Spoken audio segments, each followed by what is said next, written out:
Okay, good afternoon everyone. How are you? Good? So welcome to Multinational Business Management. While we're waiting for other students to come in the class, please use your smart devices, your mobile phones or tablet to scan the QR code on the screen in order to get the course syllabus. Okay. Feel free to review the syllabus right now, and if you have any questions, we can extend the discussion later. Okay.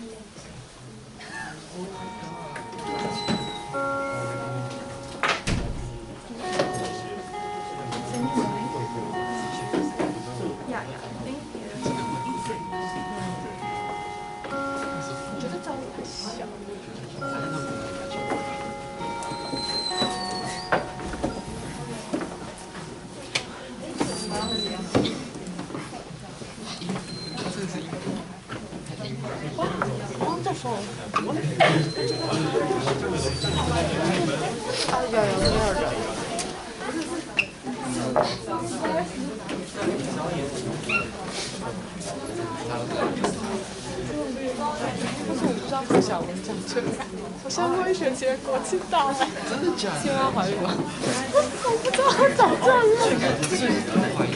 是啊是啊。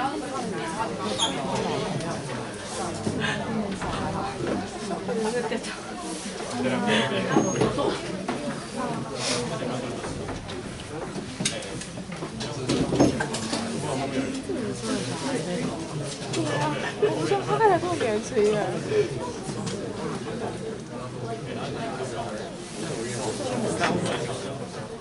他好像有想，他不是学校的，可能是兼任或者他是我们带一下的时候，他才真的来。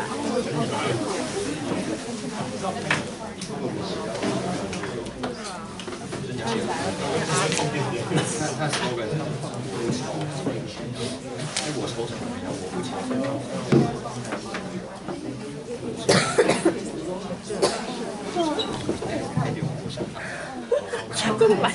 And that's usually quite chaotic in the beginning of the semester, right? I've heard that we will have foreign exchange students to register the course, but not until I think early March we will get a final registration list. So kind of after the dropout and adding session course. And as you know, nothing has been confirmed yet, but one thing can be certainly confirmed is that this course is taught in English. Okay, so if you're not expecting this, you can walk away. Okay, so it's okay. I'll see you around the campus. Okay. Though this course is restricted to international business major students, I would expect that we will have extra students outside the major to undertake the course, leading to a more vibrant and diverse class, which is quite necessary for the class discussions and course activities. Okay. And I also have received several emails regarding your interests in this course, and some of you just specified that you'd like to add in the course. And frankly speaking, I have no idea why you can be so sure that you'd like to add in the course without knowing anything. Okay, and other than the course title and maybe you know my name. Do you? So what's my name? Exactly. So my name is Mia Ho. My Chinese name is He Xiaowen. Okay, and currently working as a full-time associate professor of international business here at NTU. I moved here in last February, and before that, I worked as a director of international affairs and social professor at Department of Business Management at National Zhejiang University in Kaohsiung, which is very famous for monkeys and mountains. And, yes, I fought with monkeys before. Okay. And I also taught in the other two private universities in the northern part of Taiwan. That was 10 years ago. And before that, I taught in British University, namely in London, when I studied my PhD and master degrees there back in 2012. Okay. But I think I'm not here for the job interview, do I? So I don't need to explain too much, over-introduce myself to you. If you have interested about my academic background or my professional experience, you are more than welcome to find my information from the university website. Okay. Okay. So where was I now? I think I said I received several emails, right? And you got my reply, right? I replied to you that I suggest you to attend today's lecture because we're gonna have the overview of the course introduction and see if my course really fits your needs. Okay. So that's why you are here, right? So what we are going to do today, let me move on to the next slides. So first of all, we will have a course introduction, including what to expect, or perhaps what not to expect from the course, and also some do's and don'ts, and the essential information of the course, followed by the full lecture of international business concepts today. Okay. And as you probably have noticed that I am a fast speaker. Do I? Yeah. If you find you have trouble listening to my lecture, for instance, you really don't get idea or concept or questions in my class, please do not hesitate to let me know. Okay, you can just raise your hand and shoot your question to me directly. I'm more than welcome to answer your question, try to clarify, explain it again. Okay, and I'm not a horrible person.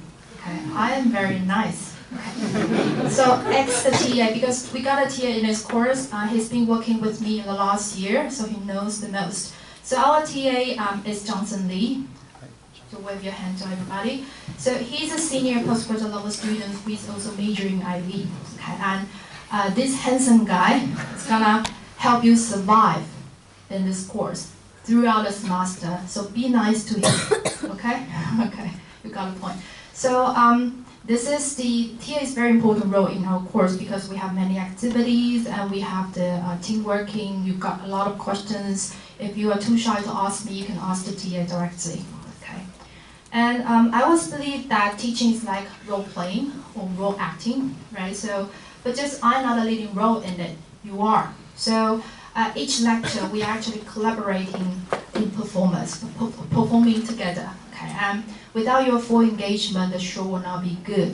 So it's not a solo play, and I don't want to play solo. So just speaking to myself at all times is no fun. Okay. So of course my role is critical. Some of you might say, "Hey, you're a teacher. You know the most." Okay. And I would say I in a critical role. I play a critical role.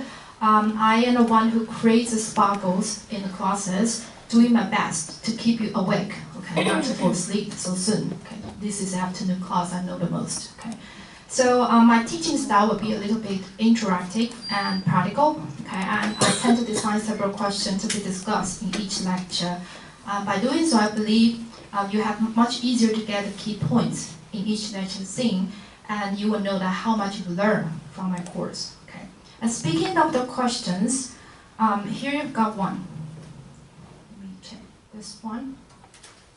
Okay, so this is a question you're going to talk about in the first place.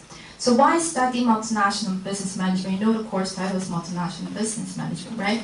And more specifically, why you are undertaking this course. Okay, so you don't just tell me that this is a compulsory one, you don't have any choice. I know for most of the IB major students you are, right?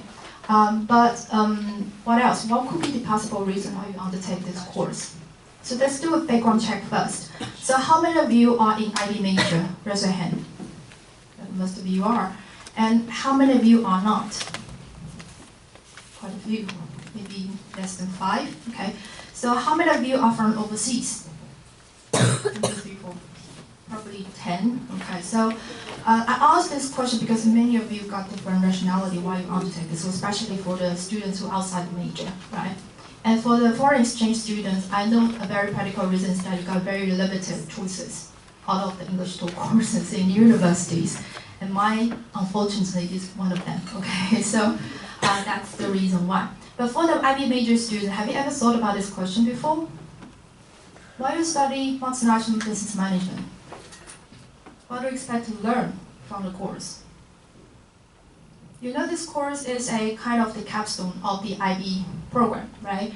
And obviously, it's not a typical business and management course, only discussing how to achieve better general management in the firm. In this course, we don't just focus on the firm itself. We will expand the discussion on the surrounding contexts of the firm, in particular contextual differences across different international markets. Okay?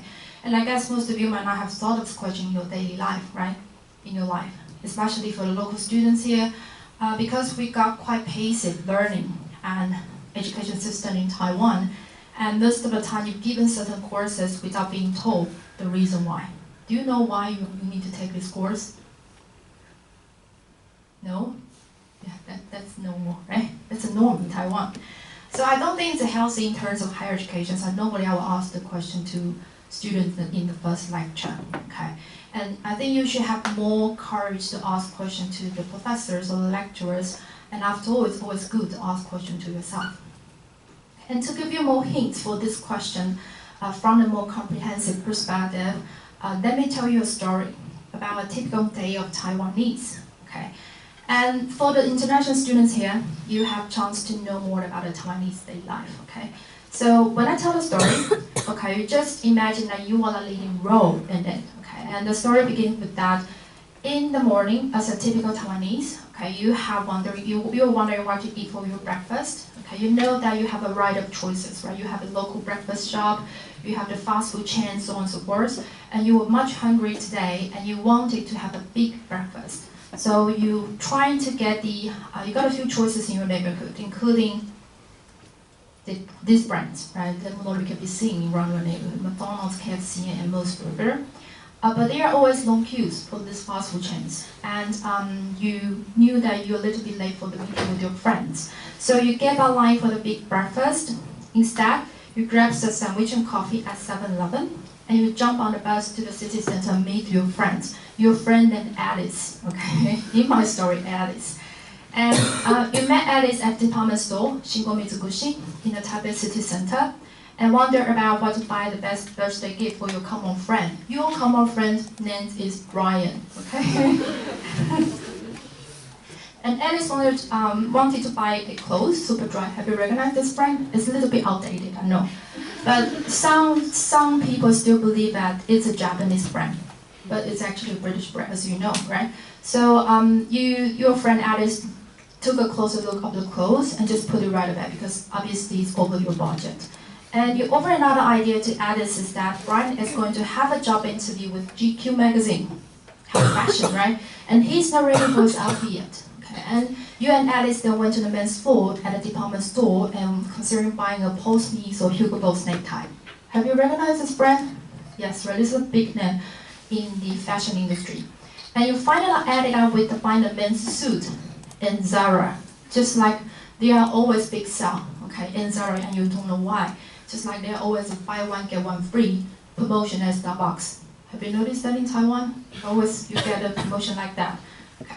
And after shopping, you and Alice went to Starbucks, discussing your future career. You wanted to work in a company with extensive external international exposure, highly competitive in the global marketplace, such as investment banking, right? But you knew that it's usually quite tough to get opportunities working in these foreign companies, especially in Taiwan, such as Morgan Stanley, UBS, and Merrill Lynch. And Alice gave you another thought. Why don't you consider working at TSMC? Have you recognized this brand? Yes, right? So this is the most profitable and largest manufacturer in Taiwan, and it is truly a multinational firm. Okay, and you were grateful to Alice for this suggestion and went home and looked for more information about TSMC, especially about their management training program by Googling. Okay, so simple question first.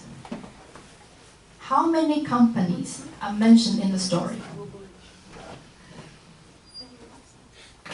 Very simple calculation. Okay, how many of them? How many brands?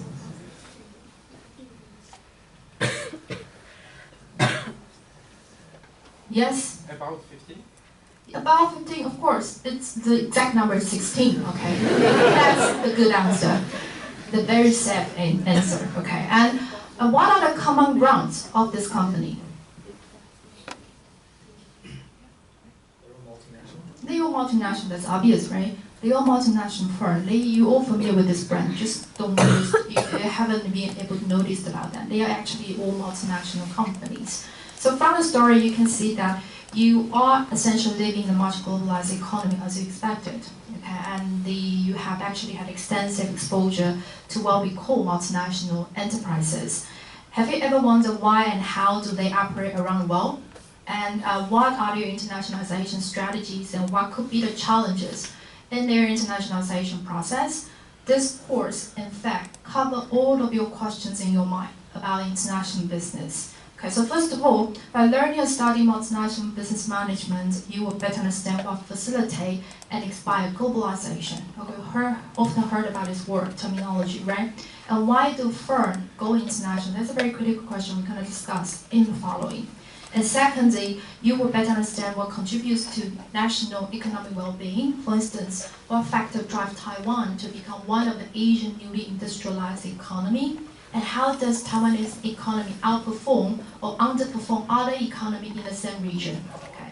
And also by learning MBM, multinational business management, you will have better understanding of what sustains the competitive advantage of the firm, as well as individuals like you in the global economy. So as you might have known that companies must readily participate in cross-border investments activities in order to maximize their profitability. For instance, many multinational firms open their subsidiaries or branches in Taiwan, as I just mentioned in my story, right? And by studying multinational business management, you will better understand the rationalities behind these international operations, as well as their internationalization strategy. And most importantly, you will also learn how to become a highly competitive person in the modern world by thinking and acting globally, but at the same time applying what you've been familiar with into the local contexts. Okay. And finally, with better understanding of multinational business management, you will gain knowledge about how companies respond to increasing pressure from the customer demands, especially in a sustainable way. You often heard about CSR, you often heard about sustainability, but what are they? For instance, CSR. What CSR stands for?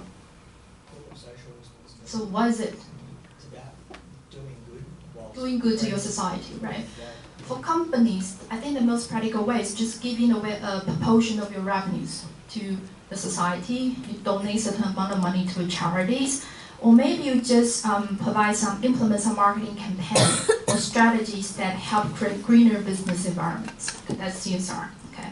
So give you a practical example. You heard about Starbucks, you heard about McDonald's, right? Starbucks, they've been selling coffee only from the boards certified by the Rainforest Alliances, which is a kind of a non-profit organization that promotes the interests of coffee grower and greener environments. Okay. And McDonald's, they also only purchase their beef from the farmers who meet the special standards to the environmental practices. That's how they strategize or execute their CSR practices to the world. Okay. And we're going to talk about these issues along with the lectures. So overall, international business, as you can imagine, that is everywhere, omnipresent in your life. And they are the dominating institutions in the modern business world since the 1960s. And international business has thereby become an evolving yet very fundamental subject for business and management students, especially for IB major students here. Okay.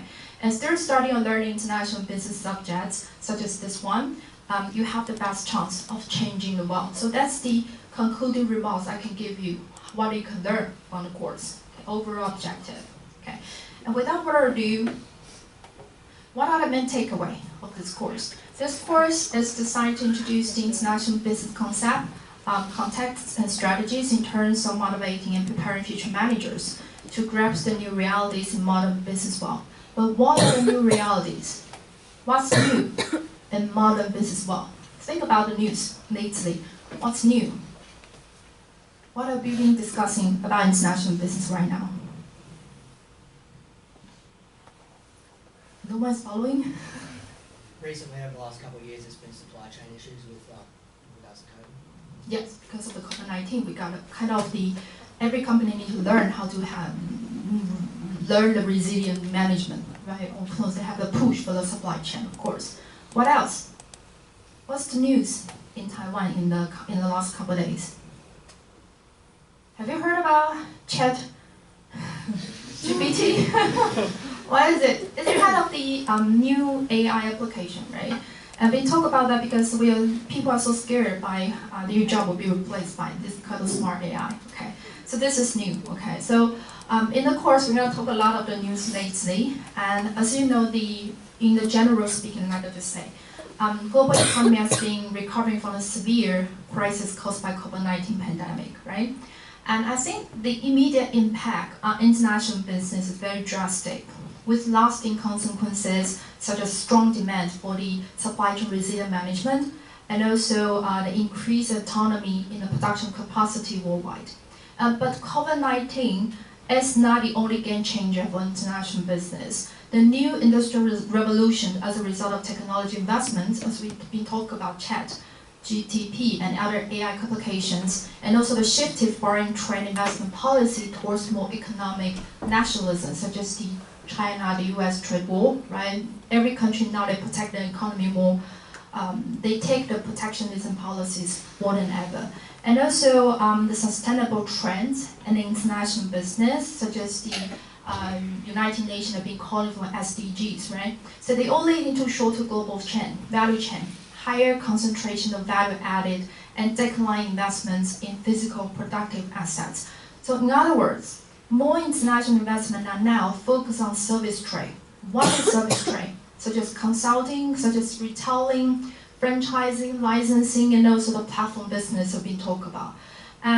So witnessing these remarkable changes in cross-border flows of investment goods, capital, knowledge, or even talents, people now moving around, right? So this course anchors a learning process of 4 stages. So first of all, we'll start from understanding the foundation concept of international business and its strategic issues. And secondly, we'll focus on identifying the diversity of international business environments as opposed to local contexts. So we're going to talk a little bit about what are the cultural, institutional, and economic variation across different international markets, how do that impact on international business strategies. And followed by recognizing the association among various internationalization strategies, both before and after foreign entry, you will be introduced a very practical tool called Global Market Opportunity Assessment Framework. This framework is going to help you to complete your international expansion project in the course. And finally, we'll discuss some reflections in new phenomena of international business, such as emerging market issues. Okay. Do you know what are emerging markets? Have you ever heard about this terminology, emerging markets? Yes? No? Yes. So what are emerging markets? Any ideas? Have you ever heard about BRIC countries? So what are BRIC countries? Yes? Brazil, Russia, India, China, and South Africa. Yes, BRIC are Brazil, Russia, India, and China. And also, of course, there are other types of emerging market. And mainly, in this course, we're going to talk about Southeastern region. This is why you are here, right? You are here to learn about Asia-Pacific region economics, okay? So we will spend a last lecture to talk about emerging market issues, especially for those large companies originating from the emerging market, what would be their strategies in order to compete with the foreign competition from the advanced world. Okay. So typically we talk about large organizations here, usually we will associate with these organizations with the Fortune Global 500 list, right? So typically it will be American firms, Japanese firms, or maybe other advanced world companies dominate the list. But when you look at the list in the last 10 years, actually Chinese firms, they are on the rise. So we're going to talk a little bit of why can they so aggressively become the large giants multinational company in dominating the list. What are the specialty of these companies and what are their strategies, so on and so forth. Okay. I can talk about this issue for the semester because I actually taught another course called Emerging Market Issues in the other universities. Okay. But we only have 1 lecture, 3 hours, so I'm going to keep it short. Okay. Give you the highlights of the emerging market issue in a sense. And clearly, to help you go through the learning stages, this course offers a variety of innovative activities, including the role plays and international business negotiation, and also the international expansion projects. And let's look at each of the lectures in more details. Okay. So you see the slides, so I don't want to let it out. I think the most important thing is that what are the activities here, what are the expectations from you, okay? So just before the midterm, we have a light group exercise, okay? This is called International Expansion Project Phase 1, okay? So this is called Crowdsourcing Global Database. Let me just turn to the page, okay, here. So in this course activities, you are required to join force with your teammates, okay, from the class here, and complete a global database with a wide range of indicators in a shared Excel file. Okay, so you can, if you have the located course syllabus file, you can turn to page 2. Okay, so you will see more details. So in this exercise, everyone can co-edit a file online via Google Drive. Okay, And basically, I divided the world countries into 8 large regions, as you can see from the slide. Okay, I exclude North America because you know there are only 2 countries in North America. What are the 2 countries? United States and Canada. Okay, I think there's no point to research the country that have been well known. Okay, and so I think I will accept around 60 students in the class. Okay, and so we need a total of 8 groups in the class. So simple calculation that you will need to form a group about 7 to 8 students per group. And once you form a team, you and your teammates need to select 10 countries within the region. For instance, you've been assigned to the East and Southern Europe, for instance, the group. You need to select 10 countries out of the regions to be your representative countries. And you will need to fill in the most updated data in the shared Excel files. Don't worry about it because you've been assigned indicators and you have access to the public database, okay, provided a link with you. So you just click on the link, locate the file, locate the countries you need, and just do the copy and paste from the database to the Excel file, and everyone can see the file, okay? So the main idea is that in line with each lecture theme, from week 5 to week 10, your team needs to perform 3 consecutive oral presentations. Okay, so if you turn to the page 2 of the syllabus, you have more information. Okay, so this lecture theme covers the issue like a macro level environments, cultural institutional differences, and there are 2 indicators in the database that match with each lecture theme. So in total, we got 6 indicators. Okay. And we do all the presentations in class. So each presentation will be confined within 8 minutes time, plus extra Q&A from me, possibly from me or from the whole class. And in these 3 consecutive presentations, your team needs to tell me a snapshot of the indicators data among your region, and also perhaps some highlights of the data, such as the common or abnormal trends you found in your data set. And also most critically, I think you need to tell me the managerial implication drawn from your findings. For instance, you can just picture me as a foreign investor outside your region. Okay, so you're gonna tell me that which country in your assigned region has the most investment prospects, okay? And what are the investment opportunities you suggested for me? And how could you suggest to foreign investors like me to grasp the opportunity like that? Okay, so you tell me about strategies, recommendation, how to tackle with the challenges or foreseeable risks in your region, and what are the benefits investing in your region, so on and so forth. Okay, I think I specify each of the contents you need to cover in the presentation in the course syllabus. Have you found the page? Yes, right?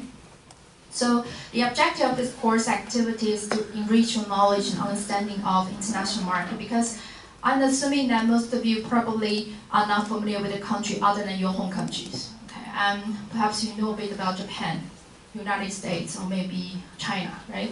But more or less, we are so influenced by these strong cultures, finance, media, but of course you have maybe just the limited knowledge about the other country outside the world. Okay? And by the completion of this assignment, you will get a full information about a total of 80 countries around the world, which will be quite useful in the next phase of the international expansion project that you will need to recommend a new market for your client organization, okay, which I'll explain later. Okay. So far, any question about this exercise? Need to form a team, choose 10 countries in your assigned regions, do the research, fill in the data, and present 3 presentations in the class. Okay. And the second part of the course is concerned with the international business context. And we will discuss largely on how cultural, institutional, and economic differences across national boundaries affect international business strategies. And just right after the midterm, we will have a very interesting activity called the role plays in international business negotiation. Okay. And in this activity, you will be given an international business scenario that requires you to role play by 2 team formats. And the scenario is about negotiation between American apparel firm and a Chinese e-commerce platform company. Okay. It's like they form a joint venture in China, and you need to bring the negotiation scene into play.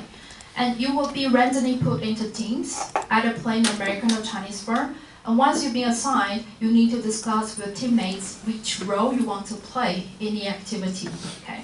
And then the role is spread about the negotiation scenario, which contains all the necessary information, all you need about the negotiation details, including the backgrounds of the companies and the negotiation teams, and also the industry performances. And also, I think the most important thing is the negotiation team's personal information and the role. So you can choose your own role. Okay, I designed 6 roles in each team, and 6 imaginary roles. And of course, they got special names and special character.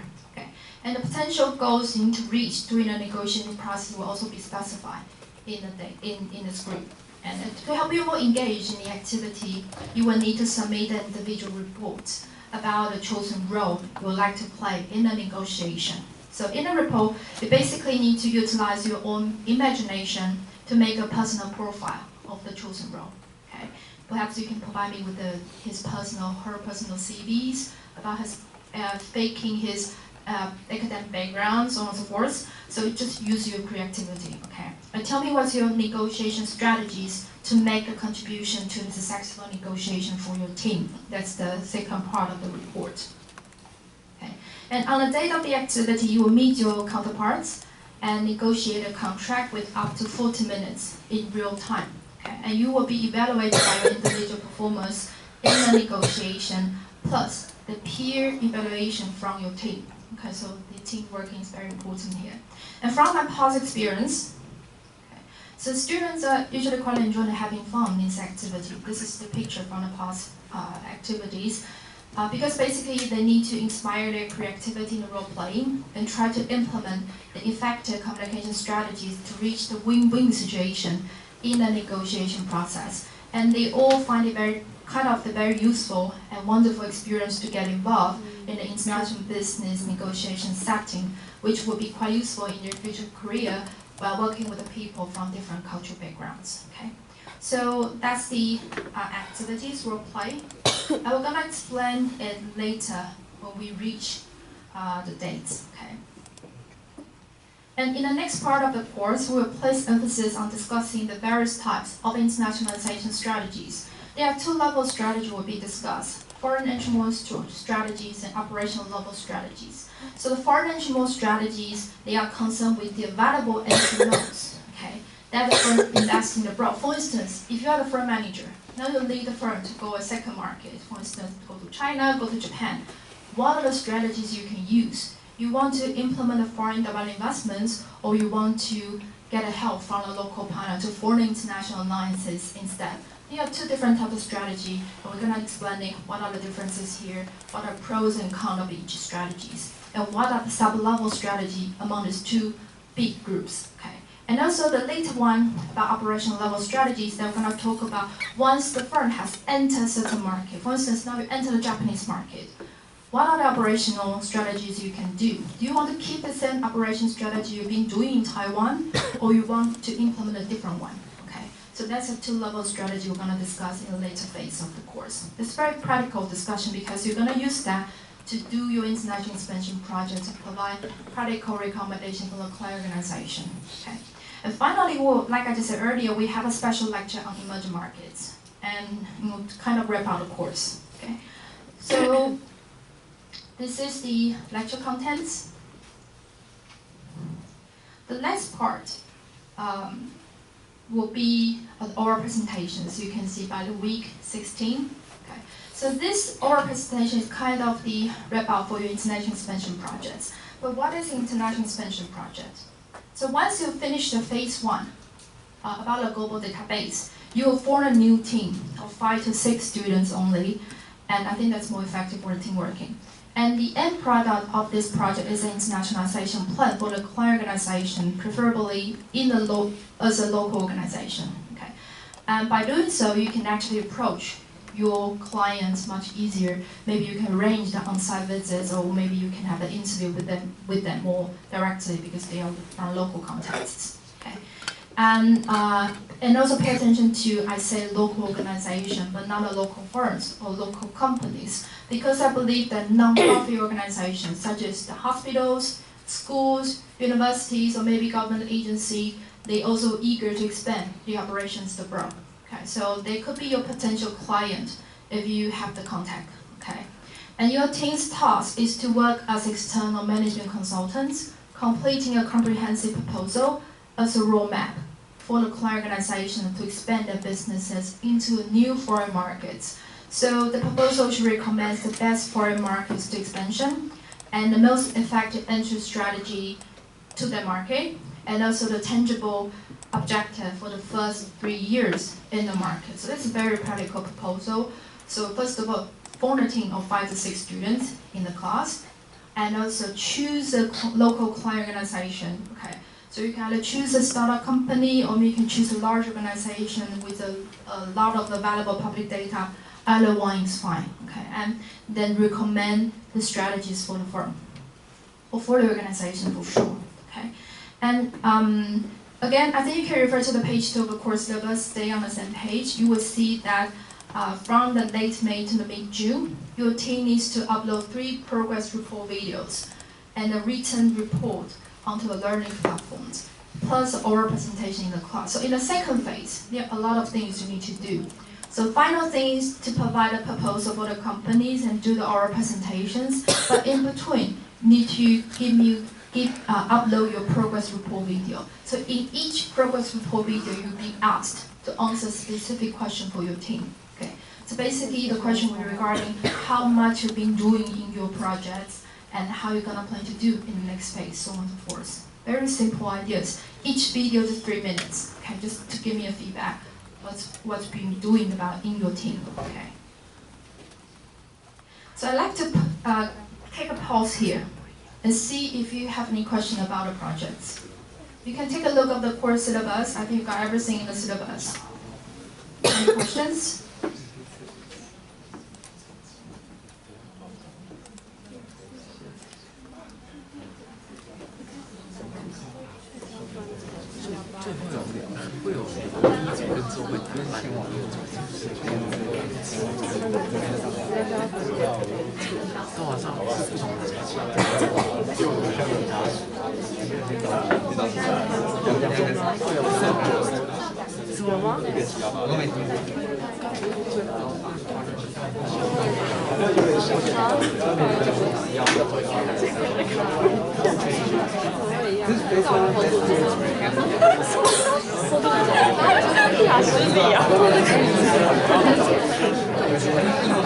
Any questions?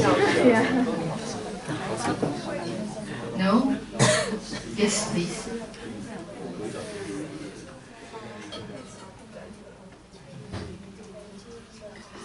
Oh, that's a typo here. That's a very good. I'm gonna correct it. Okay. So originally, I tend to design the phase 1 and phase 2. You're gonna work in the same team, but depending on the class size, because this class I think we're gonna have a 60 students maximum. So each team we're gonna have 7 to 8 students. As you from your past experience, team size matter, right? So 5 to 6 would be better. So that's why I divided these 2 phases into different team size. Okay, so I'm gonna correct it. So the correct version is that at second phase, you're gonna form a new team with 5 to 6 students. Okay? So I think that will inspire the team dynamics here. Okay? Any other questions?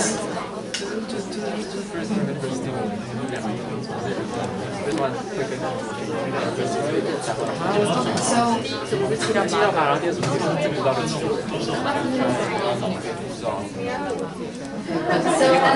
move on to the next part of instruction about the course assessments. Okay.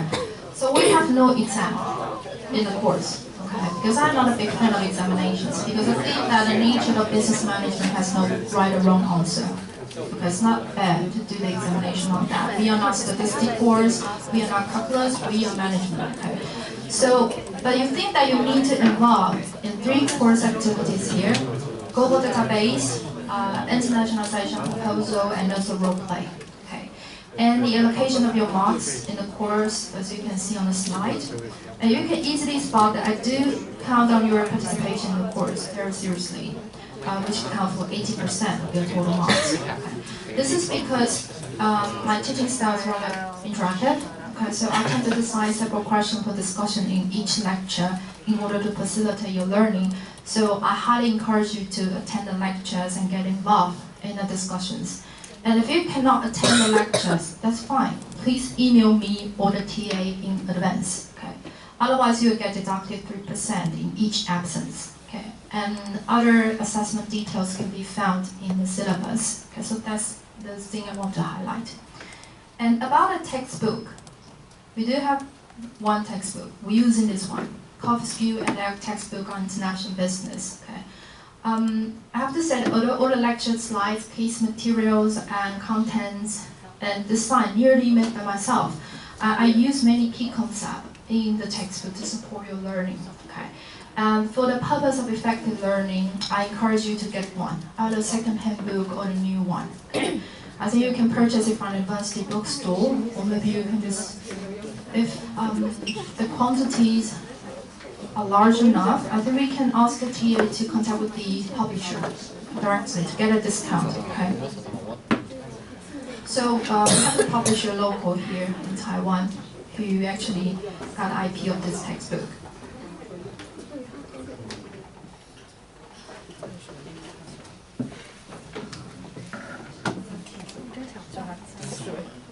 Okay, let's move on to the next one. We have learning platform.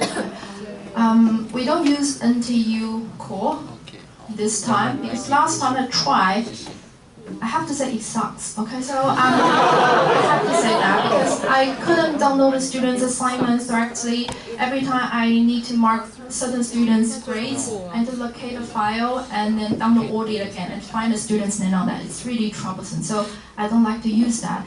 But that's changed to Google Classroom. Have you used Google Classroom before? No, okay, I think you will find it very helpful. So everything on the Google Classroom, so we use Google Classroom. So uploaded lecture slides, class materials, anything you can think of, all on the Google Classroom. Okay, so you just scan the QR code, or maybe you can just locate the Google Classroom with the Google Classroom code. Okay, and you will register, you get in. Okay. And one thing I need to mention is that you are encouraged to bring your laptops and tablets, electronic devices in the classroom, because we're gonna use a lot of electronic resources. Okay, we don't use printed resources. Let's save the earth. Okay, so that's my principle. And you got my contact information here. Okay, if you want to book an appointment with me, try to email me first. Or maybe you can just approach me during the lecture breaks. We can talk through. Otherwise, I'll just assuming that you are satisfied with that. Of course, you can always talk to the TA. If you find me is really a horrible person, okay, and then you can reach. He's very nice, okay.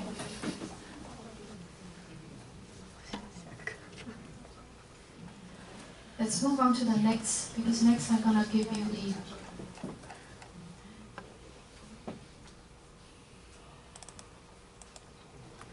And this is the Google Classroom. You'll see. Okay, let me see. Okay, some students have been enrolled in. That's good.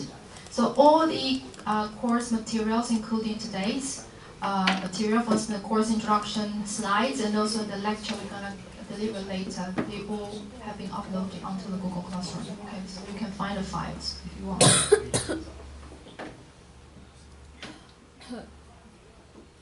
I've explained everything about the course, and I gave you the introduction about the course. So if you still want to register the course and you haven't been registered yet, please scan the QR code, okay?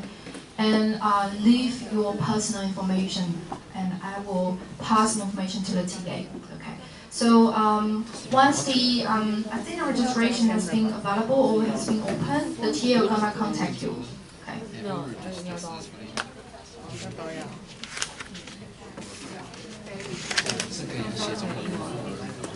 So I plan to receive 10 more students, maximum 60, okay? So half will be foreign exchange students, places, and the half will be local students. And for the local students, I'll give the priority to the senior students first, okay? So that's my arrangement for the course.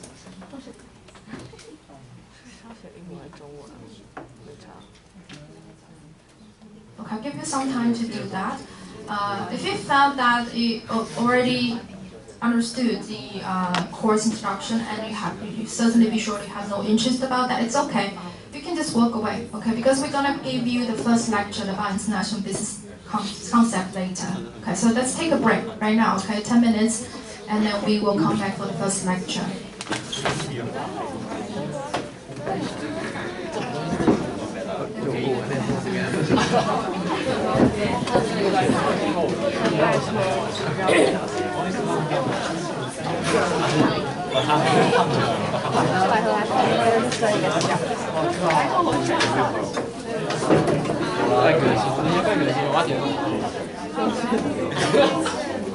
但是你也没有赚钱。因为我之前把其实没有上来，再加钱，多少腿呢？因为我买手机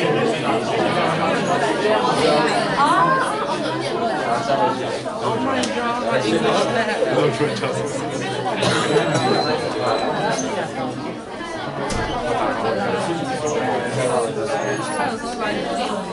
我7到8个小时分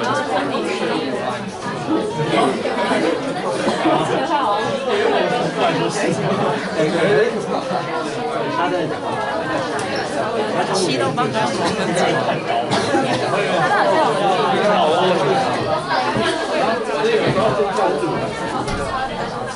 有一个人不在这里。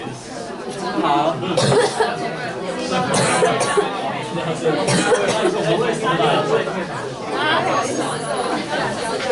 我会懂。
我刚刚问老师，因为我是欧选中学，但是没有位置，老师说可不可以请你去别间教室拿一些衣服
我想离开这里。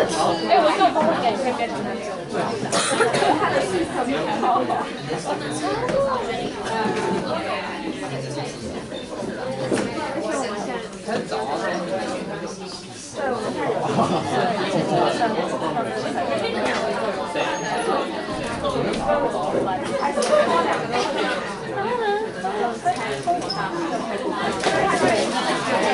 里面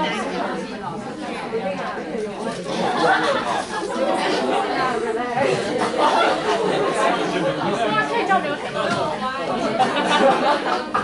在后面带一点后流。好，应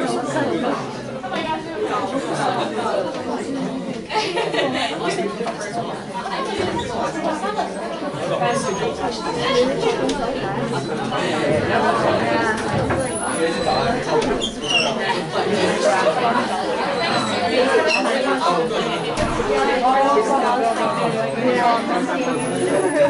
But like, I like lived in Gaza every single day. I go to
我以为那个是个男的。如果找到，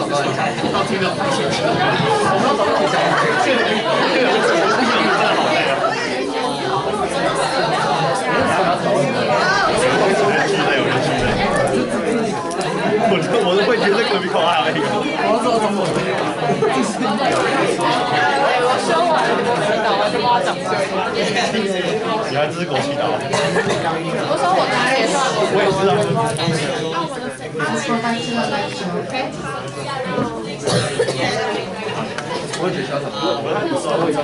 Okay, sorry, the students need to sit by the back. So we hope we can change the bigger room next time. Okay. So and the TA have asked whether or not we can borrow some chairs from the other classroom, but I think it's a regulation that we can't move it, right? No chairs are movable. It's really sad. Okay, sorry about that. So I have uploaded the lecture slides onto Google Classroom. You can feel free to check upon it about the slides, contents. And because most of you, I think you are in your second year, IB major students, and you probably already have some basic knowledge about international business concept. And to refresh your memories, what I'll do is just quickly go through the international business concept in the next lecture. Okay. And these are the questions we hope we're going to explore in the following lectures. In today, due to time constraints, I think we can only finish the first one about what is international business. Okay. So what is it? I think for the second year students here, IB major students, what is international business? Can anyone tell me the answer? What is international business?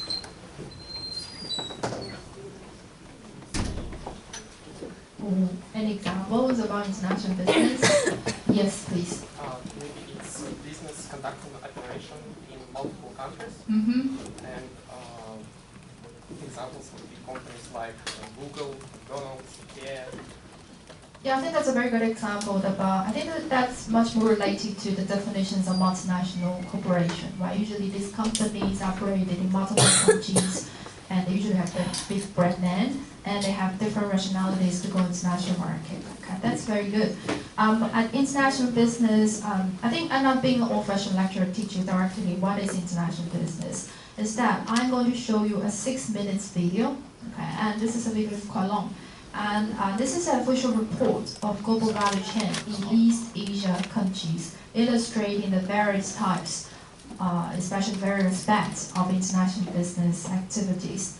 And there are a lot of keywords about international business in the video. So your task now is to watch the video carefully and memorize the keywords that you think are related to international business, as many as you can. Okay? And if you can't get any, that's fine, because we're gonna have a discussion all together afterwards. Okay? Make sure the sound is on.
that's the end of the video. So what are the keywords you found related to international business?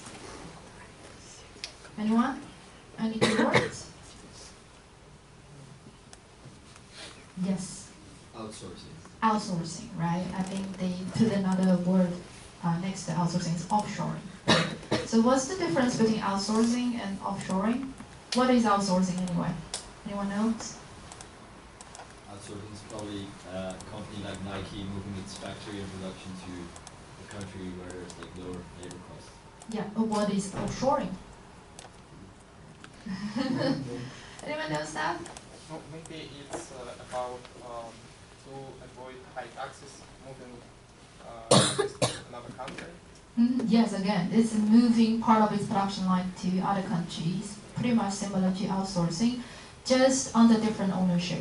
Okay, so if you still maintain your ownership about part of the production line, okay, for any reason, I think the main reason probably would be want to lower down your costs, and probably you move your original production line from Taiwan to Southeast Asia for the very obvious reason you want to lower down your costs, but you still maintain the ownership of the production line. You're actually doing offshoring.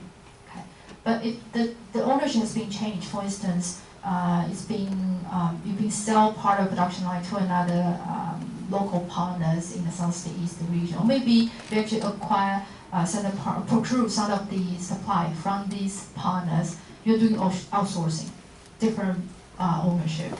I think the major differences is whether or not you still maintain your ownership. But pretty much the model of doing so is the same. They want to lower down their costs. Okay, that's a very good answer. Okay. Any other keywords? So we got offshoring, outsourcing. Yes? Specialization. So what does it mean by specialization? That in certain regions they might be more specialized to deal with a certain stage in a production line. Exactly. For instance, Taiwan will be very famous for produce electronic components, especially semiconductors, right? We are very specialized in this kind of industries. And for other countries, they are specializing in other type of industry. For instance, in Japan, probably will be entertaining industries, right? So depending on different comparative advantage of different countries, so each country they got their specialization in to form the global value chain. Okay. What else?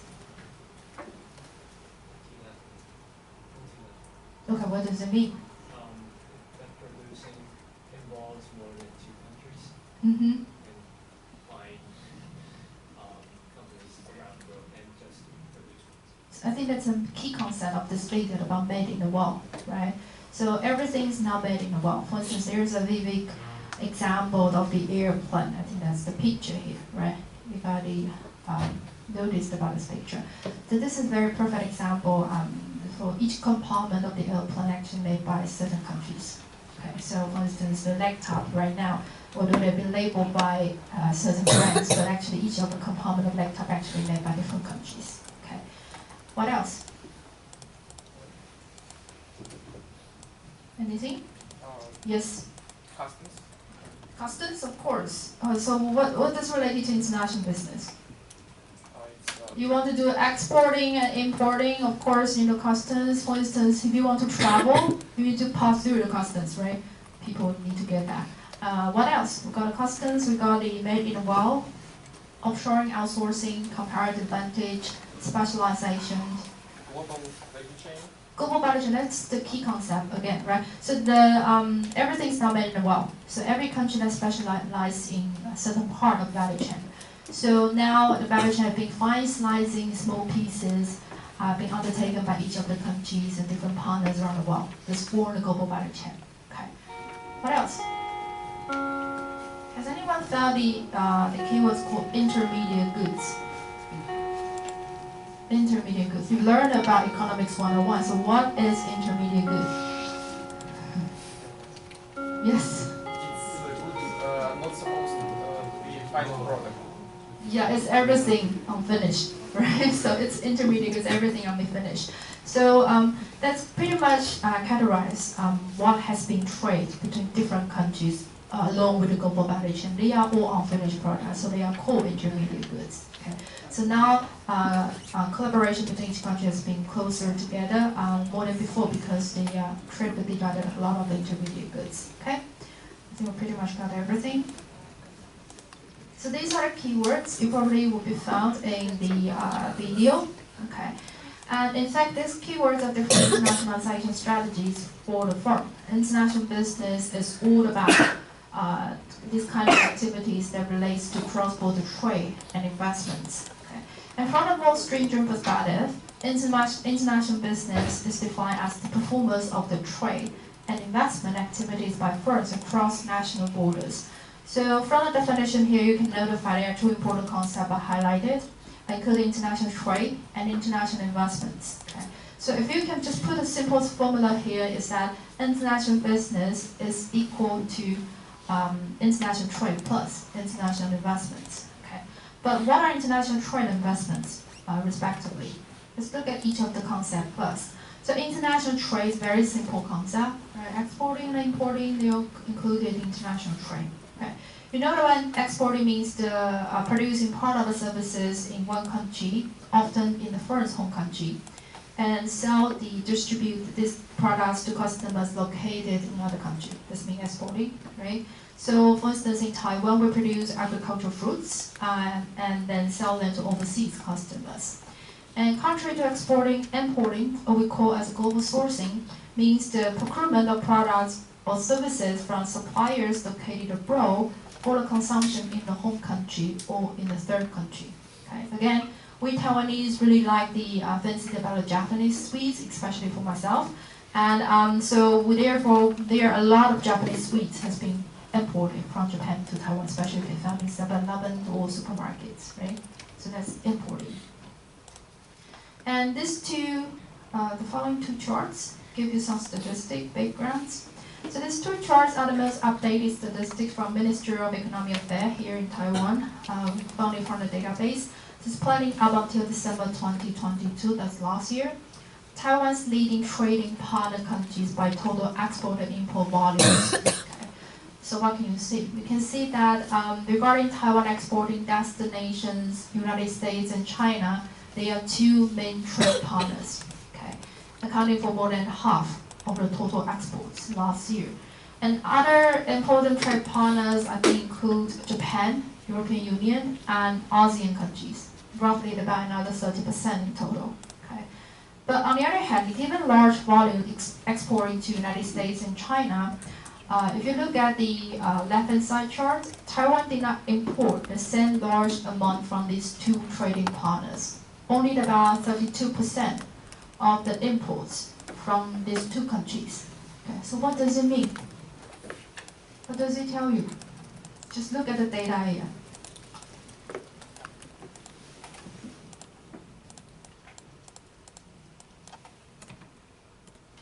So we export a lot of goods to the United States and China, but we don't import the same large amount of goods from these two countries.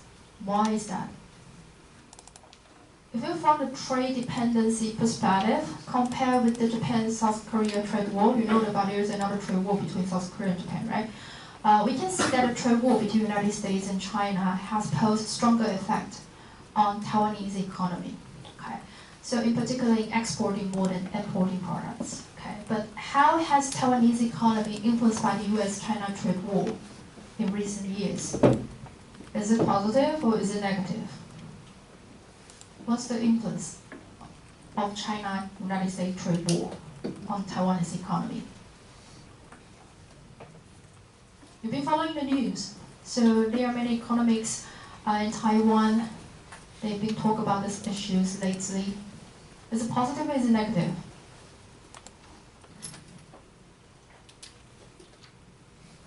If you think it's positive, more than negative, please raise your hand. So the more fierce fight between United States and China, the better of the Taiwanese economy, or the other way around? Have you ever thought about this question? It's a very important question. You should know. You are IB major students. You will be asked this question if you had a job interview right now. So I believe, personally speaking, I believe the positive effect outweighs the negative effect. Okay. So this is because Taiwan has been doing a lot of OEM and ODM, right? Do you know what does the OEM and ODM means? OEM means they will be outsourced original equipment manufacturers or original design manufactured by many Western companies, especially the company from the United States and also some part of company from China. Okay, so we mainly exporting intermediate goods such as electronic components to the United States and China. Okay, while high trade tariff become an obvious barrier in exporting to these two countries, local companies in Taiwan, they will be benefit from the increasing orders placed by these two companies directly. Does it make sense? So originally they're gonna trade with each other, but they started to have very high tariff being taxed by each other's export and imports. So instead of doing that, they started to get an order from Taiwan directly in order to lower down their tax and their costs, obviously. And of course, we are the beneficial, will be beneficial by that, okay? So in United States and China, they will prefer local production, or maybe they have the direct sourcing from Taiwan in order to cut their manufacturing costs. And that explains why there have been lots of Taiwanese companies relocate their businesses from United States and China back to Taiwan, especially in the year of 2019, and contributing to a boost of GDP growth rate last year and the year before. Okay, and ranking Taiwan as the leading economy among the 4 Asian tigers in Asia Pacific region. Okay, and we even surpassed China for the very first time in the last 3 decades. Then we got a very positive GDP growth rate, outpaces China. Okay, so what is GDP growth rate last year? Can you tell me that? What's the GDP growth rate last year, 2022? You have best friend Google. Okay, you're gonna use that. Okay, so what's the GDP growth rate last year?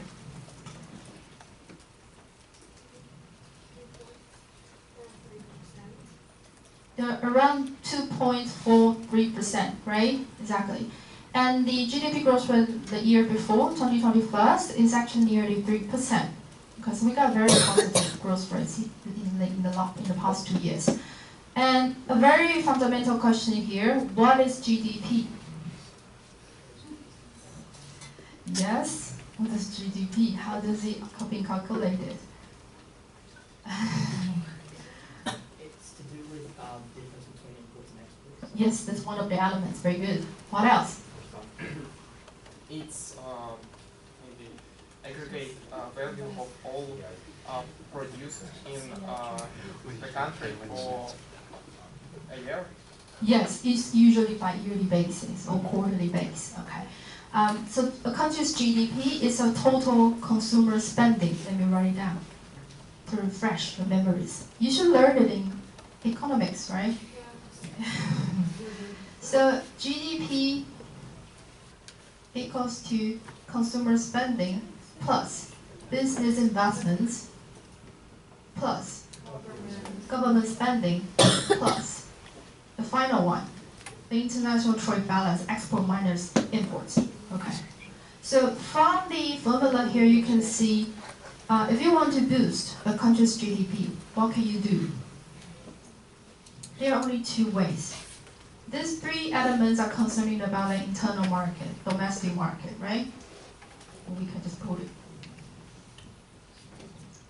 And this is relating to international market. Okay. So there are 2 ways. Either through the domestic market, you can increase the customers' consumption, try to encourage your people to purchase more. So that's why we have the purchase coupon, right? And also to increase the investment spending by the businesses. So you're gonna give you a lot of investment program, incentive program to encourage them, for instance, lower down their tax, so on and so forth. Of course, you can increase your government spending, for instance, in infrastructure, to building roads, stadiums, shopping malls for the consumer, for your people to purchase more, even more. Okay, or you can start to trade with other partners around the world. Okay, so these are only 2 ways: international or domestic ways. Okay, that's a very important concept here. I'm gonna leave the formula here because we're gonna use that in the following discussions. Okay, so if you look at the larger picture here about the world data. So this figure identifies the leading country in the world trade by total volume, which means the aggregate value of export and import by the yearly basis. The data comes from the World Bank back in 2015. And the presentation data is based on the merchandise trade, means only product trade, excluding the service trade. Okay. So I like to admit the data is a bit outdated, but it's directly sourced from the textbook. Okay. And given this, the data shows pretty much a steady trend of top traders in the world, especially before the pandemic. Okay. So the question here is, what can you see from the figure here? You see a bunch of countries as the top leading traders, right? So you can see, first of all, China surpassed the United States as world's leading exporters in the merchandise trade. Are you surprised to see that? No, not at all, because you watched the video about global value chain in Southeast Asia earlier, right? You know about China has been called as the world's factory because of the low cost advantage. So that's why a lot of goods, especially intermediate goods, has been imported and exported through China borders. Okay, that's why you can get the aggregate value of total export and import in that huge amount. Okay, and just give you some background information is that the top exports of China include computers, broadcasting equipment, and telephones. Okay, and the main export destination of China is essentially United States. Okay, as you might know, that China has been called as the world's factory in the last decades, but you have to admit that it doesn't like the title very much. Okay, so now the world's factory title has been moved on to, I think, the Southeast region. So what can you see from the figure here other than the China as the top one, United States as the top two? Do you spot any very particular countries that may not be included in the list, but embedded anyway? You see the list, most of them are advanced countries, right? Brazil, yeah, very odd, right? What do you know about Brazil?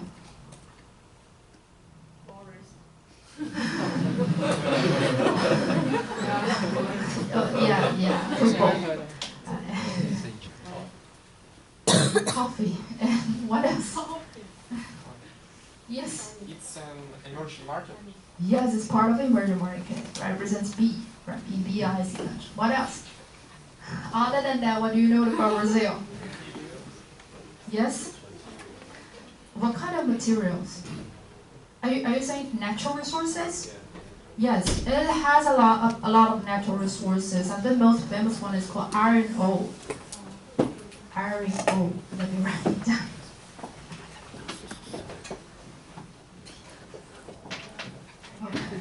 Okay. This material is very critical, especially if you want to manufacture steel.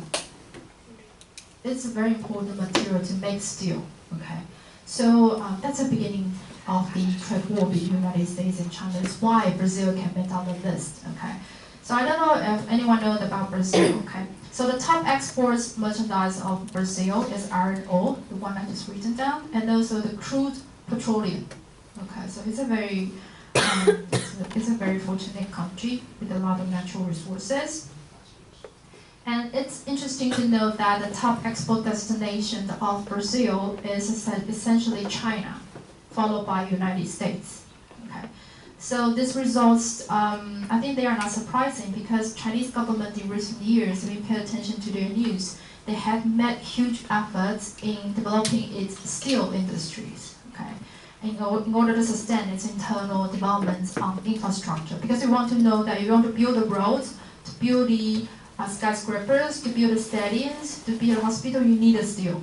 Okay, so that's why they purchase a lot of iron ore from Brazil in order to build their own infrastructure in the domestic markets. Okay.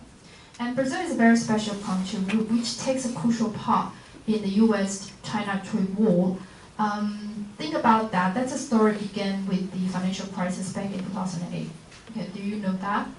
We got a financial crisis back in 2008. Okay. So if you think about a scenario like that, the most advanced countries such as United States, European Union, they are struggling to get back to become the world market leader in terms of economic turmoil since 2008, right? And if you want to be the very strong economy, I think the critical factor is that you need to have very strong GDP growth rate, okay? But think about that, how can you boost the GDP growth rate? There are only two ways. Either you trade more with each other, but at a time of financial crisis, no one wants to trade with each other anymore at a time. So I think the only way out is to increase your domestic, to boost your economic development in your domestic market. So you can either increase the consumption, increase investment banking, or you spend a lot of money to do a lot of government infrastructure. Okay. So many countries around the world, for instance, the United States, they build their infrastructure as well. But the other story is that, think about China at the time. Back in 2008, what happened to China? I don't know if you know about the background story. It was a closed market.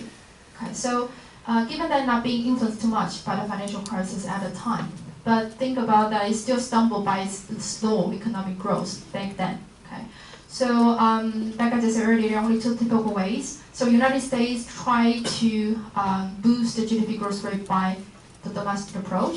Again, Chinese do the same thing. Okay.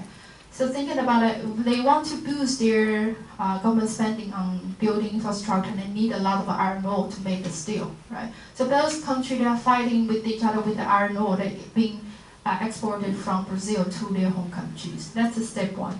And step two is that once they started to import a lot of iron ore to make the steel, to boost its steel industries, what happened then?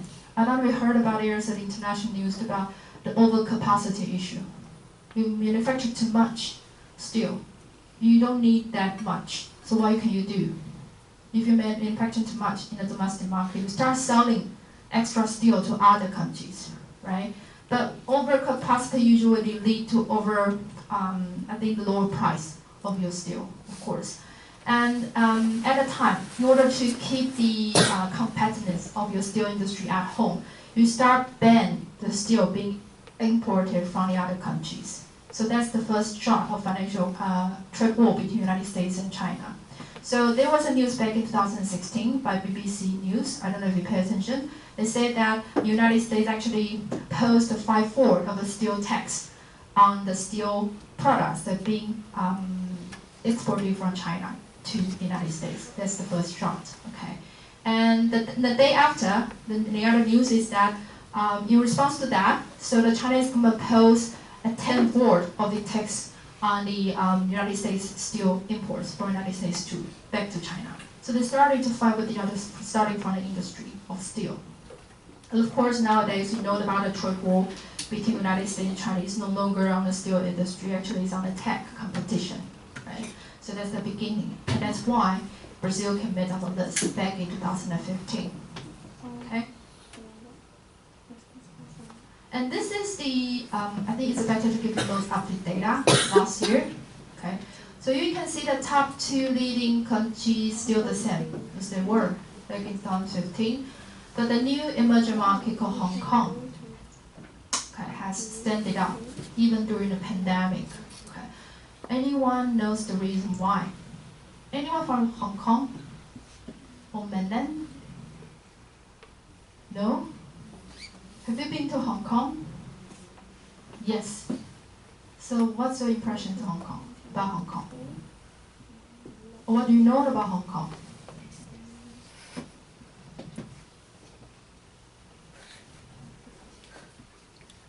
Anyone? No? It's not a neighboring country. You know about it. It's just not necessarily a country. Some people report it as a country. Some people will say it's one part of the emerging markets. Okay. So what do you know about Hong Kong? Yes. There is some sort of special economic zone. Yes. Free trade zone. It's kind of an entry point, especially to a Western company. If you want to open the door to China, Hong Kong is the first place. And also, you know, especially for the finance industries, nowadays there are still restricted amount of investment you can do. If you're a foreign investor, you want to invest in Chinese financial industry, you can start only investing in Hong Kong, but not in mainland. Okay, so that's the reason. And as I said, that Hong Kong is a highly developed free market economy, and it is characterized by the low taxation. Do you know how much is the income tax rate in Hong Kong? For instance, how much income tax rate here in Taiwan? The normal rate? No? You have to, oh yeah, because you are still students. Just give you a statistics, the normal rate in Taiwan is around 12 to 20% income tax rate. unless you're very rich, of course, being taxed about up to 40%. But here, normally people just being taxed 12 to 20%. Okay. And in Hong Kong, no matter how much you earn, you're super rich, the income tax rate still keeps the same, 17%. So that's why many people like to work in Hong Kong. Okay, I work in Hong Kong once, so that's the differences. Okay, so that's why. Okay, low tax action and almost free port trade and a well-established international financial markets. Very well known Hong Kong, Singapore, they are the same. Okay. And most countries, they will suffer from the travel restriction between the East and the West during the pandemic. Hong Kong, as world's leading country with the most density of the multinational headquarters, has therefore become the turnaround for international businesses. Because they don't need to travel, they can just meet with each other in Hong Kong. Okay, so that's one of the reasons why it can make on the list in year 2022.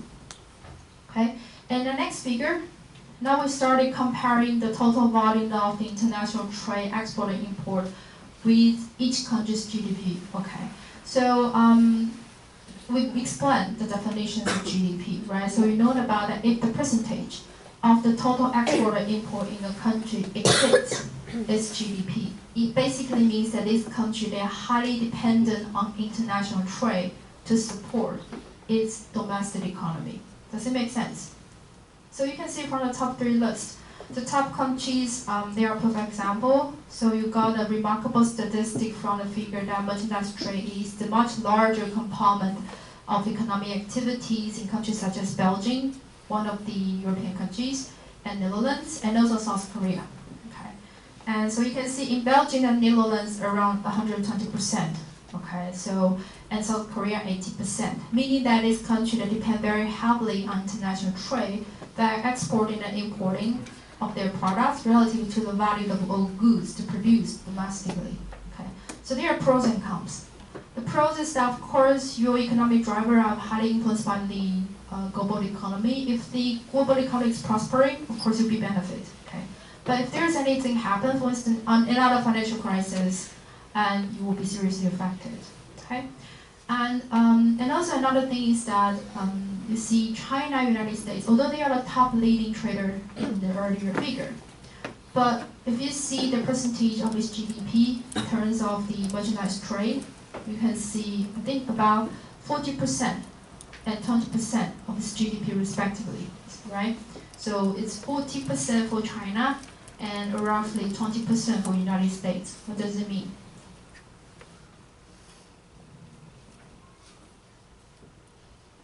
It means that their economic developments do not necessarily rely on international trade, although we perceive it is, right?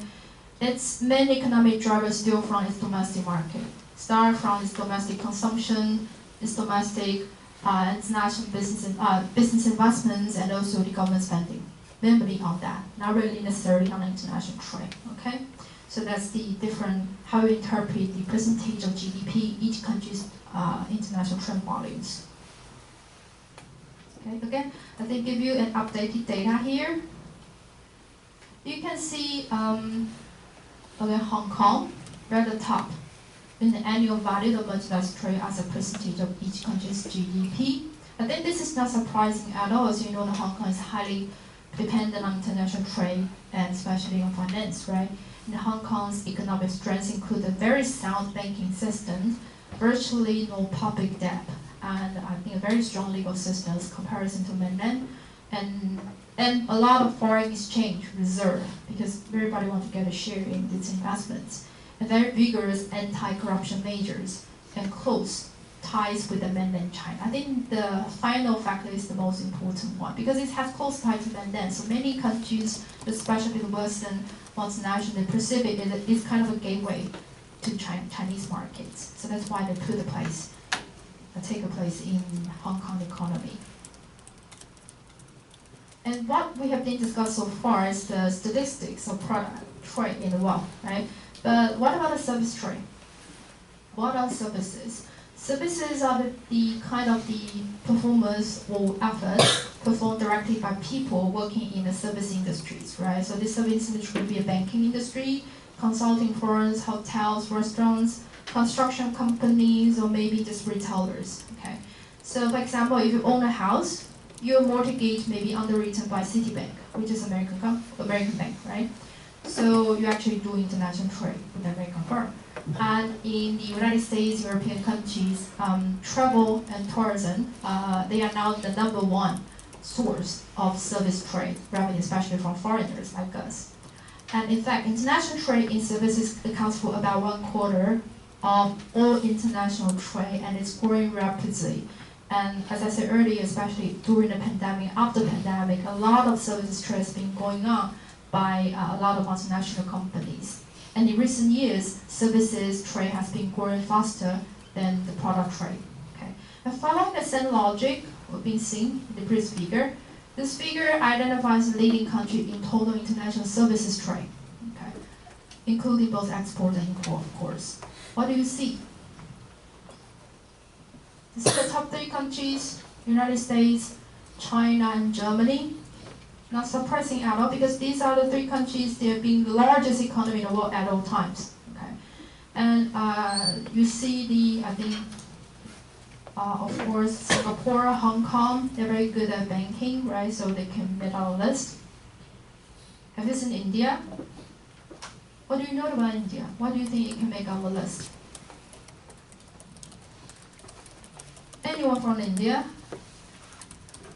No, I don't think so. What do you know about India? Who have you visited India before? IT industries. What else? What do you know about India? Huge population, of course. Okay. What else? A lot of cotton made cloths. Yes, they are very good, especially the textile industry, electronic industry, something like that. What else? Have you ever had an experience that you call a customer service, you make sure they actually call American company or European company, and turn out being received by Indian employees? Yes, right? I made a call like that. So when Apple did not have any customer service in Taiwan, I think 10 years ago, I called the Apple computer, and it was actually got by the Indian employees, and I didn't understand at all about his English. Maybe it's because my English is pretty bad at the time. Okay, so that's norm. It's quite a norm. Okay, so many, especially the customer services, or even more advanced services such as consulting or accounting services, actually being outsourced from the Western countries to India. Why? Time zone differences, especially for American firm, right? It got roughly about 12 hours time difference. So what does it mean? It means that when the American companies is about to off the work, the Indian employees is about to get work. So they can give you the around-the-clock 24-hour services to the global customers. Greatly enhance the customer satisfaction in a sense, right? What else? Some differences? Yes?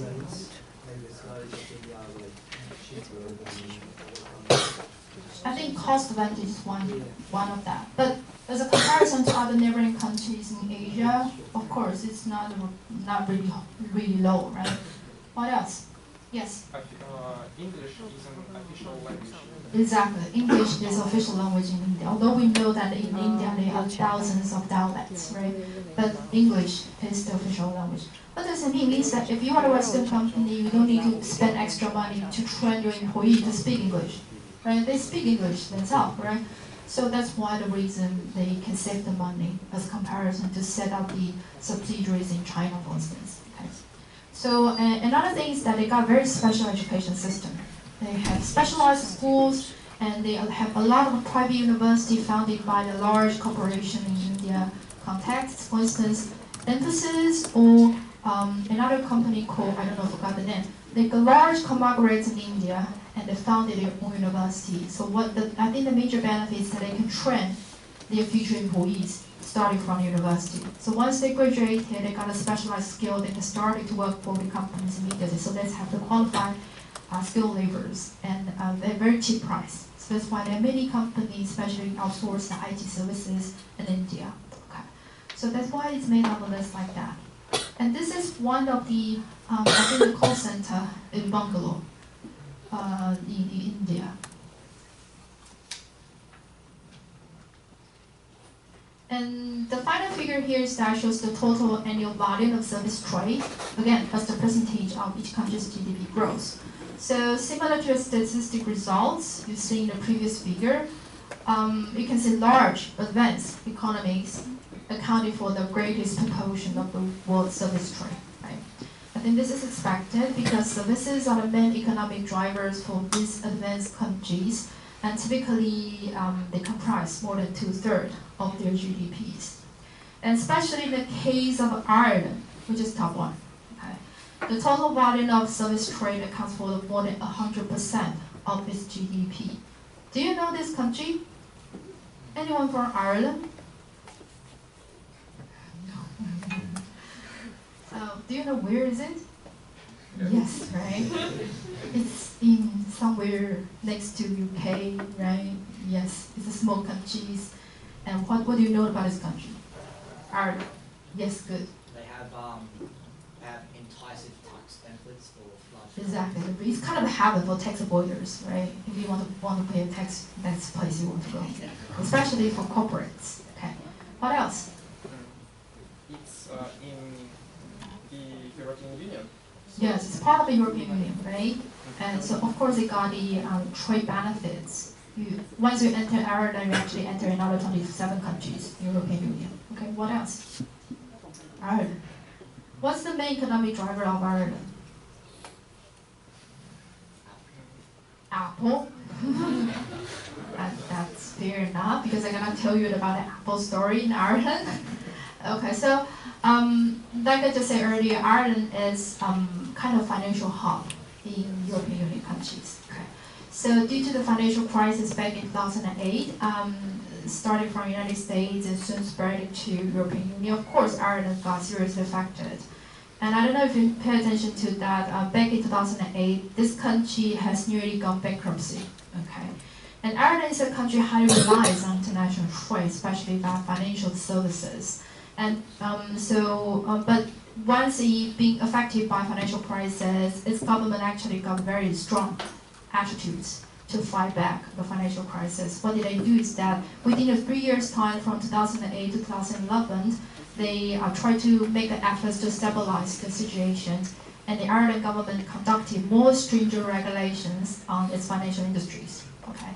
And a new era of positive GDP growth starting 2011. So it was negative growth, but 3 years time they started to have the positive growth, and started from 0.2 in 2014 to 2017 they got a 9.7%, which is quite remarkable. Okay, so but what did they actually do is that they restabilized the situation in financial crisis, so set very stringent regulation on that. But on the other hand, actually welcome to build another emerging industry, for instance, IT and software industries. So start receiving a lot of investment from the IT companies, especially Google, Facebook, and Apple. They all set up their regional headquarters in Ireland, but not in UK, not in France, but in Ireland. Why? Because you can lower down your corporate tax in a very large amount. Okay. So give you a story about that. So after the financial downturn, economic downturn, the Ireland government has repositioned its international trade policy to attract more foreign investments by offering very low corporate taxes. And some companies even don't need to pay any tax to the government. Okay, so there's a very famous lawsuit back in 2016, European Union, was that Apple received a verdict to pay back around 130 billion euros to Ireland government, as originally Apple only paid less than 1% of the corporate tax to the government, okay, which was ridiculous. So they had the verdict results last year just released, and it says that the Apple doesn't need to pay anything back to the Ireland government because they got a deal. Okay, so the whole thing is like a something like the European court. They want to regulate the thing between Apple and Ireland government, but they already had a deal, so they don't want to be interfered. Okay, so that's the thing. So you can see that how you can attract the foreign investment, especially in software and IT industry, because you don't need to pay tax. It's quite attractive, isn't it? And besides, I don't know if you pay attention to the figure that compared with the international merchandise trade, although service trade is growing rapidly, the value of the merchandise trade is still much greater. The bar charts, the lengths are quite different. Okay, do you know why? I think that one possible reason is that services face greater challenges and barriers across both the trade and investments. Not all services can be exported or imported, right? For instance, you now had a car accident on the highway. Can you call your friend in Thailand to help you fix the car? No, no way. You call the local services, right? You call your insurance company. Okay. So that's some part of the barriers and challenges. Some services can't be exported and imported that easily. Okay. Unless you can do the other way around. For instance, you do international franchising and licensing. That's another story. Okay. We know that American companies are very good at that. We're gonna talk about that in the later phase of the course. Okay. And apart from the international trade, which we just have very long discussion about that, but you know that international business is consists of another phase, international investments, right? Just quickly go through about the concept of international investments. So international investment refers to the transfer of assets to another country or the acquisition of the assets in the country. And this asset could be anything you can think of. For instance, the money, the capital, the technology, the talents, labor, or maybe just the infrastructure. Okay. And there are two types of international investments. The first one is much more passive. Okay. So international portfolio investment means the passive ownership of the foreign securities, such as the stocks or bonds of certain multinational company. For instance, you might want to buy the Apple stocks because you find the Apple products very fascinating. Although you are the owner of the Apple stocks, you purchase their security, but you are not the active control of the management. Instead, you're just looking for short-term money. Okay? But contrary to the international portfolio investment with a relatively short-term perspective and no control over the foreign firms, foreign direct investments, on the other hand, is one of the foreign entry mode choices for companies to establish the physical presence to grow through acquisition of the productive assets. It just essentially means that you're actually physically there in the foreign country, starting from scratch. Either you do the greenfield investments or you actually do a mergers acquisition. Either way is fine, but you are doing foreign direct investments. Okay. So example can be seen from the leading Taiwanese company. I think everybody knows about that company called Foxconn. Foxconn, one of the Hon Hai group. Okay. So it made huge direct investments, especially in China. Right? We know that they had a lot of the factories in China. So this is one of the examples of how you have built up your physical presence to grow through acquisition of certain assets.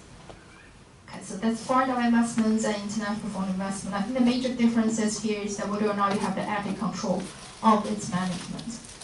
And again, give you some data based on the OECD data up until December 2021. Okay, these are the top 20 FDI inflows and outflows country. Okay, so FDI inflows indicates the foreign investment from abroad into a host country. But FDI outflows means that the foreign investment from home country to another country. Okay, that's the major differences here. So you can see from the, I think the left charts, top 5 countries, they are all well-known leading countries, right? For instance, United States, I don't know, we can see clearly, Germany, Japan, China, United Kingdom. They are well-known countries, leading countries. And now move your eyesight to the left-hand chart, okay? So you can see the leading countries of FDI inflows include, again, United States, China, Hong Kong, Singapore, and Canada. So I think not surprising at all. They are all advanced countries, right? They have been seen from the previous figure as well. So they are still the major economic players in the world. But other than this information, what can you tell from these two charts? Note about the FDI outflows and also the FDI inflows. You see the overlapping countries on the top 5 list, right? What does it mean? If you pay attention to the data and also the story being talking in the past hour, you can see from you can see there is a complicated relationship between the United States and China, right? So from the FDI outflows and inflows statistic, you will know that United States and China, they are the world's most active foreign investors. and they receive most FDI from other countries as well, very likely from each other. Okay? And their trade dependency is extremely high, right? And given that they are so needed by each other from the economic statistics, but they hate each other. So this is how a complicated relationship should look like. Okay. Just give you a metaphor that to keep you memorize the statistics here. Okay. And another insightful information you can tell from these two charts, I think you can easily find there's a missing player. For instance, Japan in the top 5 FDI inflow list. But because you see that in the outflow list, Japan is named as ranked as top 3, right? Number 3. But from the right-hand side, where is Japan? It's the bottom 3, right? So why do you think Japan would be like that? It's one of the advanced countries, right? So let's talk about the first thing. So why Japan can rank as the top 3 in the FDI outflows. What does it mean? It means that the Japanese multinational firms are so very active in doing a lot of investments from Japan to other countries, right? But the other way around, that FDI inflows, they only rank as bottom 3. What does it mean? That there are not so much investment, foreign investors who are interested in Japan. Why? If you are a foreign investor, are you interested in Japan? What do you know about Japan? Come on, you're supposed to be more familiar with Japanese market, right? You're so influenced by Japan culture here. What do you know about Japan? What's the economic driver of Japan? Yes? High technologies like robots. Yes, I think that's fair enough. And also we know about, if you are foreign investors, you got a bunch of choices you can choose from, especially from Asian Pacific region. Okay, will you choose Japan as your priority? No? Why?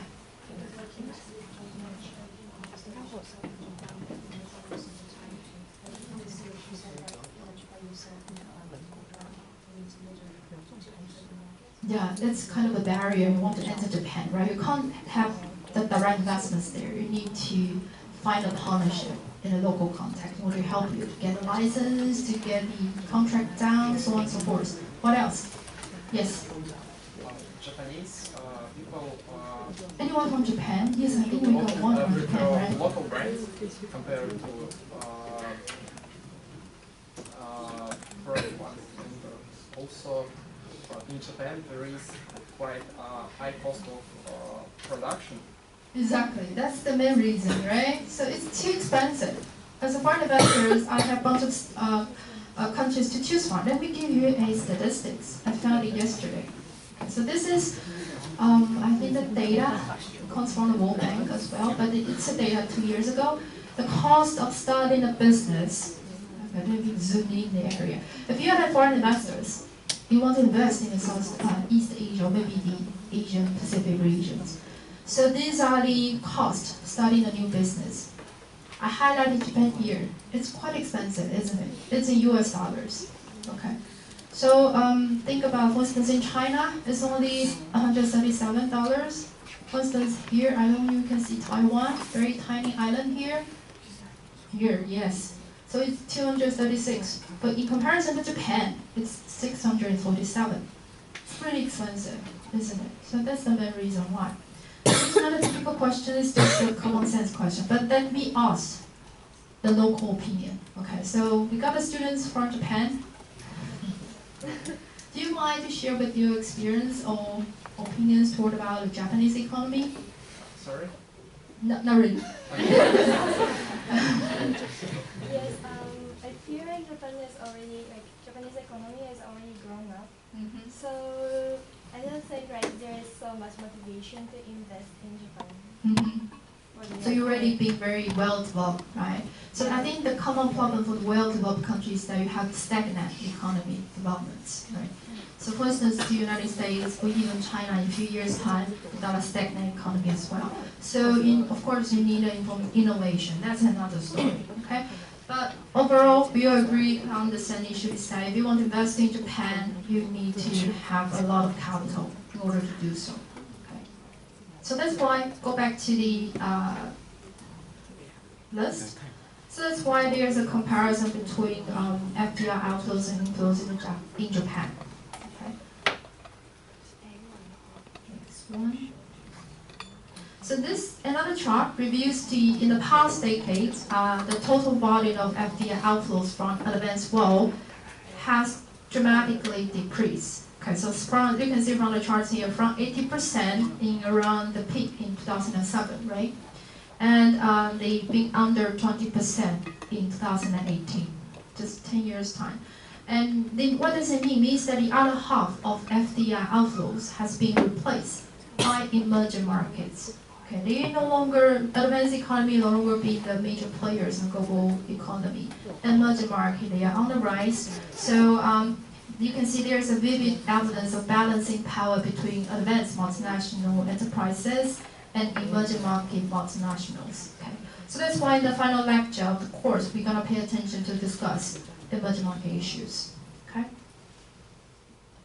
And I'm not sure if you remember in the beginning of the video, there's an introduction about the progress of global economy from pre-industrialized, industrialized to post-industrialized stages. Have you remember that?